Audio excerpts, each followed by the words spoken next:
Di sudut sejarah Aceh yang tertulis dengan darah, pengorbanan, dan mimpi-mimpi yang tak semua menjadi kenyataan, ada satu nama yang perlahan memudar dari ingatan, Tengku Abdullah Syafi'i. Ia adalah Panglima Gerakan Aceh Merdeka, GAM, sosok yang pernah menjadi harapan bagi perjuangan Aceh. Namun, dalam kisah damai yang kini dirayakan, namanya seakan lenyap, hanya terbisik di antara mereka yang masih mengingatnya. Kisahnya adalah kisah tentang keberanian, pengorbanan, dan sebuah akhir yang tragis. Tengku Abdullah Syafi'i bukan hanya seorang pejuang, tetapi juga seorang yang memiliki visi besar untuk Aceh.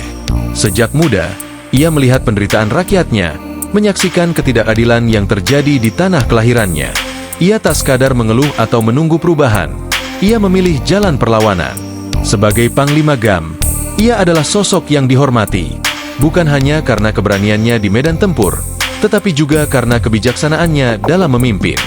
Ia bukan orang yang sekadar mengangkat senjata, tetapi juga seorang yang memahami bahwa perang sejati bukan hanya di medan laga, melainkan juga di hati dan pikiran.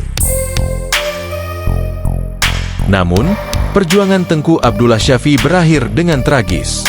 Pada 22 Januari 2002, ia dan istrinya gugur dalam sebuah penyergapan oleh pasukan militer Indonesia. Hujan peluru menghentikan langkah seorang pemimpin yang begitu dicintai pengikutnya. Aceh menangis hari itu, tetapi dunia tetap berjalan seperti biasa. Kematian Tengku Abdullah Syafi'i bukan hanya kehilangan bagi GAM, tetapi juga bagi sejarah Aceh. Ia gugur sebelum melihat Aceh mencapai damai, sebelum menyaksikan apakah mimpi-mimpinya benar-benar terwujud atau hanya menjadi lembaran-lembaran usang dalam buku sejarah.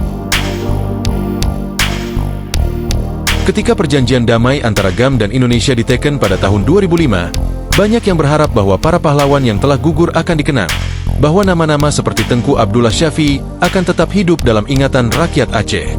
Namun, kenyataannya berbeda. Nama-nama pemimpin lain lebih sering disebut.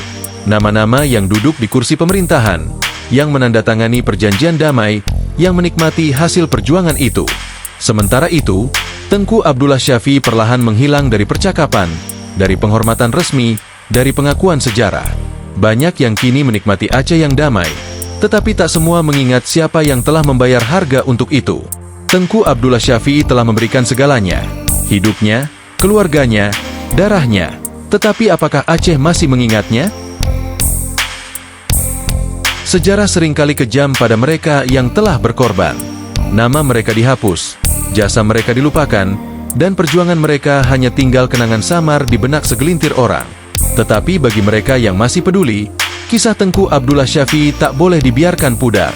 Ia mungkin tak sempat melihat Aceh damai, tetapi damai itu sebagian adalah buah dari perjuangannya.